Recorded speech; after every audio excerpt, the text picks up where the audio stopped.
لو الحكاية فيها إن فيتو. بسم الله الرحمن الرحيم. انما جزاء الذين يحاربون الله ورسوله ويسعون في الارض فسادا ان يقتلوا او يصلبوا او تقطع ايديهم وارجلهم من خلاف او ينفوا من الارض، ذلك لهم خزي في الحياه الدنيا ولهم في الاخره عذاب عظيم. بعد الاطلاع على مواد الاتهام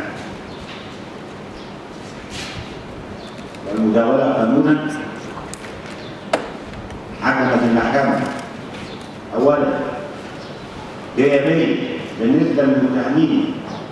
جمال فتحي محمد اليماني نصار، أحمد علي عباس، أحمد محمد عبد الغني، خالد محمد حمد عباس، مجدي عبد اللطيف محمود، ابراهيم الطاهر وابراهيم السيد، عبد مصطفى دسوقي عبد المطلب،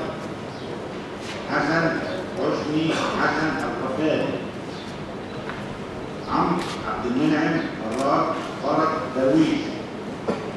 محمد احمد الصنهاوي، سمير محمود احمد محمد، السجن المؤبد عما نشر اليه. حضورية بمعاقب كل منهم كريم محمود رضوان، محمد أنصاري محمد مصطفى،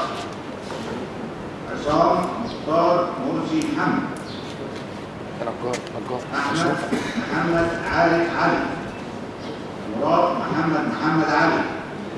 جهاد عصام أحمد محمود الحجاج، أحمد إبراهيم مصطفى أبو بركة، أحمد محمد شبيع، عمرو السيد عبد العليم عبد المولى، مسعد حسين محمد عبد الله البدري، أحمد محمود عبد الحافظ، أشرف إبراهيم علي درويش، عمر يوسف حامد أحمد دارش، سعد محمد خيرت سعد عبد اللطيف الشاطر، أيمن شمس الدين محمد الفقي، محمد صلاح الدين عبد الله سلطان، شمحي مصطفى أحمد عبد العليم، محمد مصطفى العبدي، عبد الله أحمد محمد إسماعيل الفقراني، أحمد محمد عبد الهادي، أحمد جمعة أحمد محمد مصباح، إيهاب أحمد محمد، أحمد عبد الرحمن أحمد قاسم، السجن المؤبد عما نسب إليه. ثالثا جيابين وبإجماع العراق ومعاقب كل منهم محمود السيد عبد الله غزلان، سعد محمد عمارة بالإعدام عما نسب إليهما. ثالثا حضورية وبإجماع العراق بمعاقبة كل منهم محمد بديع عبد المجيد شامل، حسام أبو بكر الصديق الشحات، سعد مصطفى طاهر الغنيمي،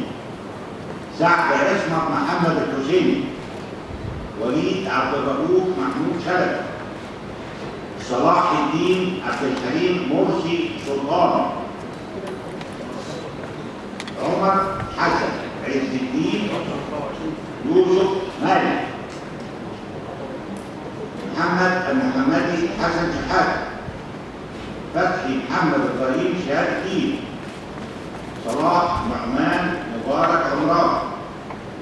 محمود البدري محمود محمد،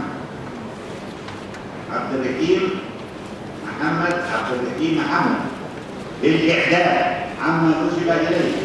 واعتمد المتعاملة بالمصاريف الجنائية وأمر صادق